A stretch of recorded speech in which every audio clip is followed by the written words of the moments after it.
2.5 inches of rain last night, high winds. It's now 60 degrees. There's blue sky through there. There's more rain in the forecast, and it was just flurrying, even though it's 60 degrees out. I don't understand it.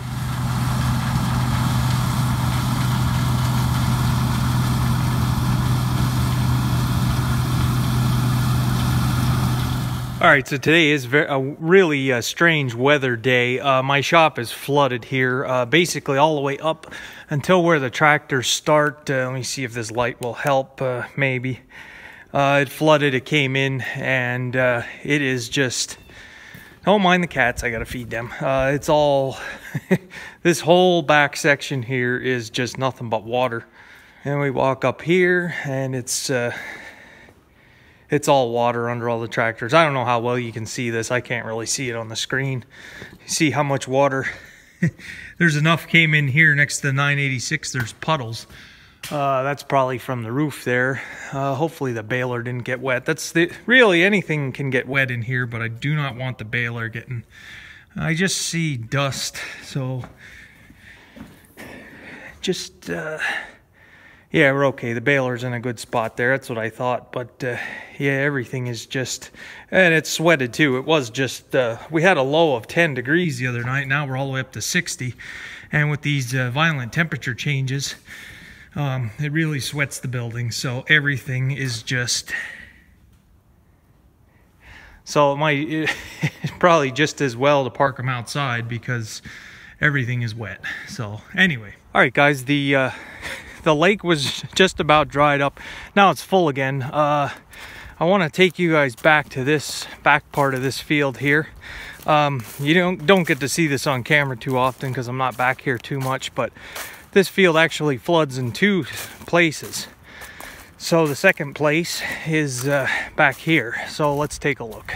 All right, first of all, I didn't have a video for 2 days in a row. I guess that's not too unusual. Every so often that'll happen with me on my channel. It's just the way life goes sometimes. But anyway, excuse me, this is the second part of this field that has flooded.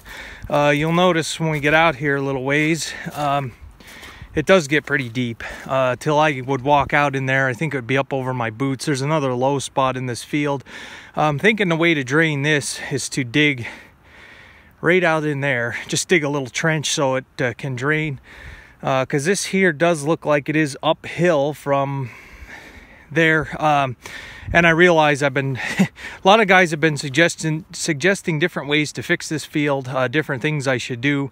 I'm definitely going to do something, but I can't right now. The ground has got to be frozen solid. It is that saturated now. Like I say, 2.5 inches of rain in a short amount of time last night. This storm is not over. We are supposed to get more tonight, according to the radar. This was a pretty impressive storm that when I looked at it, was all the way down to Cuba and as far north as Canada. So, and it was pretty wide too, but already saturated ground conditions, already a surplus of rain added to it. Even if we get nights that are 10 degrees, or we did have a night, we had one night that was 19 and one night 10. You would think that would be enough frost. But when there's this much water and the water's in motion, it's moving, it just won't freeze solid. We need a couple weeks of freezing weather to be able to do anything. So again, the other point I want to make with a lot of everybody's suggestions, I do, like I said, I do want to do something. I'm still not sure what I want to do out there. We have to figure that out there. But on a normal year, and in normal years, normal conditions, this doesn't happen. This is an extreme situation here, an extreme case of a surplus of rain. Last year we did have a lot of rain last year, and this was not flooded. This did not flood, and neither did that there had a little bit of rain. Now this was soybeans last year. If it did flood, it wasn't enough to affect the soybean stand, because combine it, you couldn't see any difference in the grain. So while this seems like a huge problem this year, and it should be I should spend a lot of time and effort trying to repair it, this was not a normal year by any means. So this doesn't happen. In the spring we could not plant this with corn.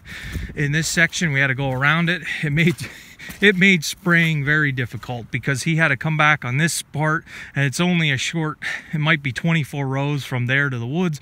Then he had to plant in a circle, and then he backed into this section, and he basically just put corn anywhere he could plant. And like I say, not normal circumstances, not a normal year or a normal situation. So that's why, like I say, I will, let me look at this while I'm taking video here. I don't want to be digging in the field. I like to be, yeah, and it's kind of ponded out through there.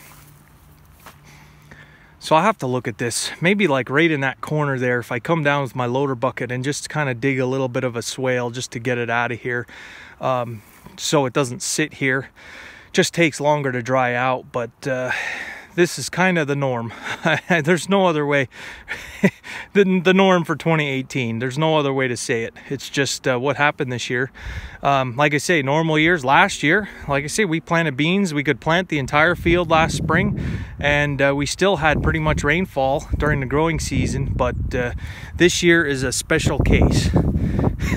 So, and I know a lot of guys also got a lot of rain, but like I said, 2.5 inches in a short amount of time, and there's more coming. So it's just kind of what happened here.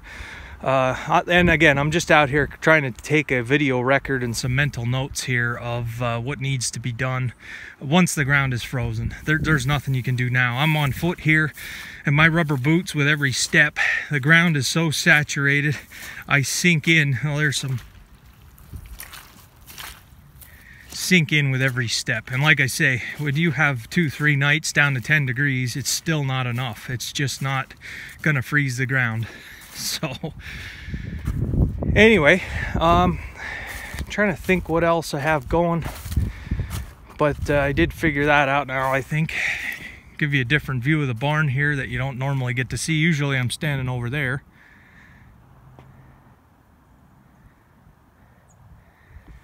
So I'll come back with you. Yeah, another thing, this is the driveway. This is like a fine stone. You see how much you sink in, that the ground is that overly saturated. I'm kind of surprised, which we did have some mudslides in our area, as far as like if you have a bank, like an embankment that they cut away to have a road go through. You have trees kind of growing up on the bank. We did have a couple cases of the root ball and all the trees sliding down the embankment onto the road from the amount of water, that the ground was that soft and the roots didn't have anything to hold on to, and it just slid right down into the road. We had that a few times, but I'm surprised I haven't heard more this year about people's, like, their foundations of their house or building problems with all the rain and the wet ground conditions. Like, for example, let's say if the silo didn't have a good footer underneath it, and with this type of a year, it would definitely be cracking and that kind of stuff. But I don't know.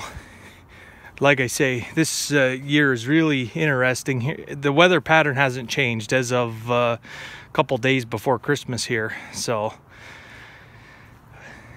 but yeah, there's definitely more rain coming. You see little pockets of blue sky, but it's not permanent. And I don't know if I was seeing snow flurries or if I was just hallucinating, but there's no thistles blooming this year. There's white blowing through the air just a second ago. The air, it's like 60 degrees, but when the wind blows, you can feel pretty cool air. So just a weird weather day, weird year, weird day. So all right, guys, if I have anything else, I'll come back with you.